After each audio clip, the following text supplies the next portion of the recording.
आओ बच्चों, क्या आज की कहानी सुनने को तैयार हो? तो लो सुनो। आज की कहानी का शीर्षक है शंभू की कहानी। शंभूनाथ को कहानी सुनाने का बड़ा शौक था। उसके पोते शिवराज को खेलों का शौक था।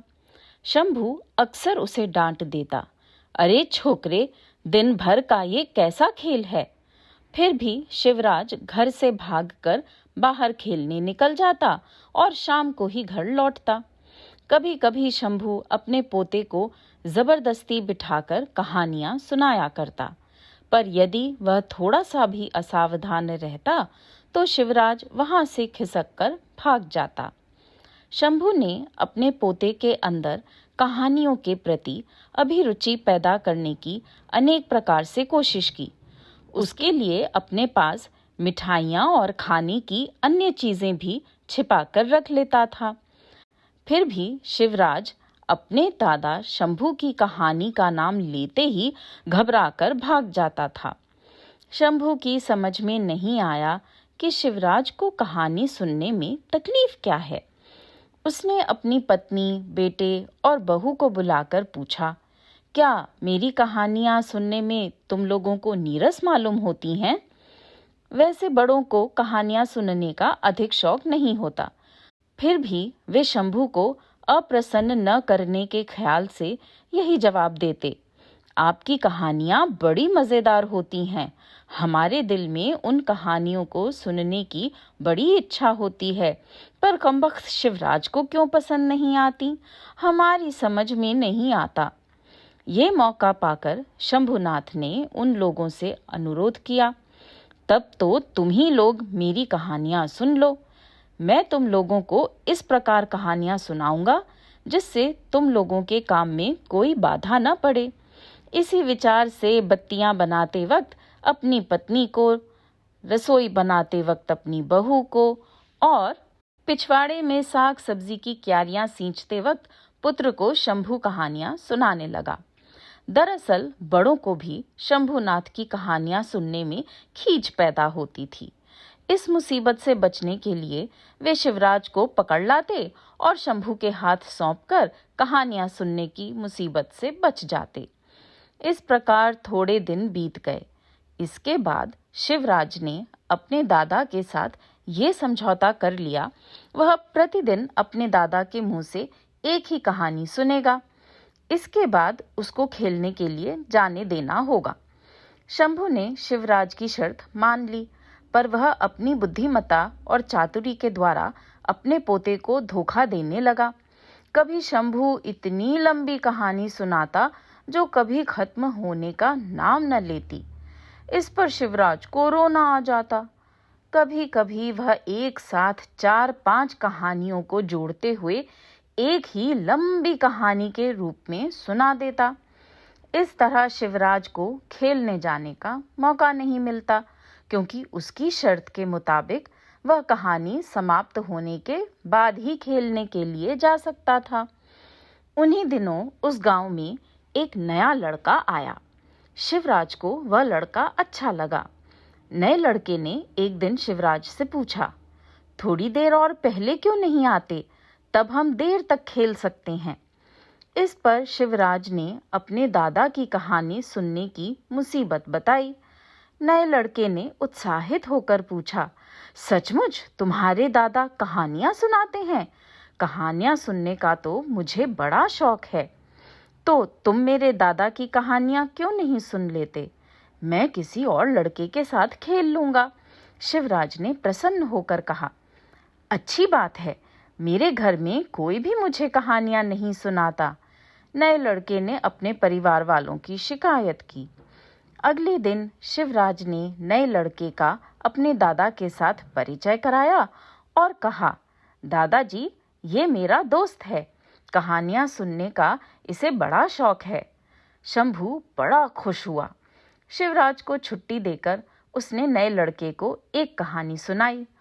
उस कहानी में एक राजकुमार और दूसरे देश की राजकुमारी प्रमुख पात्र थे।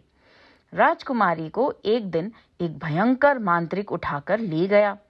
इस पर राजकुमार ने कई वर्ष तक कष्ट उठाकर अनेक अद्भुत विद्याएं सीखी और अंत में मांत्रिक का वध करके राजकुमार के साथ विवाह कर लिया।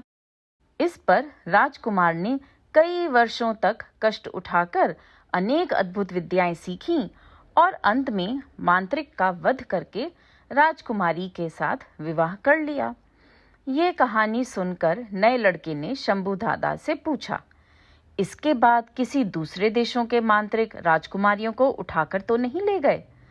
उठा ले गए तो हमें क्या मतलब? शंभू ने हंसते हुए कहा, क्योंकि हमारा राजकुमार अच्छा आदमी है, परोपकारी है, अनेक विद्याओं में प्रवीण है। ऐसा व्यक्ति यह सोचकर चुप नहीं बैठा रहेगा कि मैंने एक राजकुमारी के साथ शादी कर ली और मेरी जिम्मेदारी खत्म हो गई। यदि कोई और मुसीबत में रहेंगे तो उनकी मदद के लिए वह अवश्य जाएगा, है ना? नए लड़के ने पूछा। ये प्रश्न सुनकर शंभू बहुत प्रसन्न हुआ। बोला, हाँ, तुमने बड़ा अच्छा सवाल किया। ये कहकर वह पल भर रुक गया, फिर बोला, उस समय मिथिला राज्य में एक मांत्रिक का अत्याचार बढ़ने लगा। उसने 100 राजकुमारों तथा 101 राजकुमारियों को काली देवी की बलि चढ़ाने का अपने मन में निश्चय किया। इस प्रकार कहानी शुरू करके उसने उसे यूं समाप्त की। उस मांत्रिक का संहार पहले राजकुमार ने ही किया और वह बहुत समय बाद अपने देश को लौट गया। पर नए लड़के ने चट सवाल किया, दादाजी, इतने दिनों तक हमारी राजकुमारी अपने राज्य में क्या चुपचाप बैठी रह पाएगी? वह अपने राज्य को मंत्रियों के हाथ सौंपकर पति की खोज में चल देगी। राजकुमारी अगर घर छोड़कर निकलेगी तो उस पर ढेर सारी मुसीबतों का पहाड़ टूट पड़ेगा। शंभू दादा ने फिर कहानी शुरू कर दी, पर कहानी सुनने के बाद नए लड़के के मन में कोई न कोई संदेह पैदा होता ही रहा।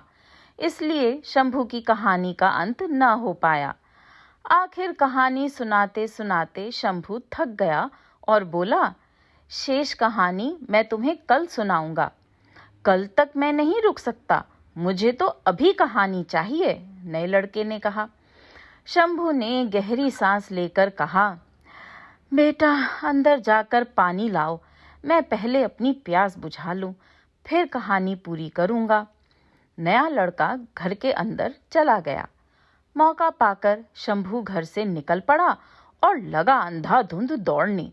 रास्ते में जिस किसी ने भी उसके दौड़ने का कारण पूछा, उन्हें यही जवाब देता गया कि मैं अपने पोते की खोज में जा रहा हूँ। शिवराज को जब मालूम हुआ कि उसका दादा उसको घर ले जाने को आ रहे हैं, तब वह बराबर उसकी नज़र से अपने को बचाने की कोशिश करता रहा, मगर अंत में किसी ने उसको पकड़कर उसके दादा के हाथ में सौंप दिया। शंभू हांफता हुआ बोला, बेटा शिवराज, डरो मत, मैं तुम्हें कहानियां सुनाने के लिए नहीं आया हूँ। आज हमारे घर तुम जिस नए लड़के को लाए हो, उसको आइंदा हमारे घर आने से रोक दो, तो तुमको फिर कभी कहानियां नहीं सुनाऊंगा। शिवराज समझ न सका कि अचानक उसके दादा के मन में यह विचित्र परिवर्तन कैसे हुआ। फिर उसके इस परिवर्तन को देख उसने खुशी के साथ दादा की बात मान ली।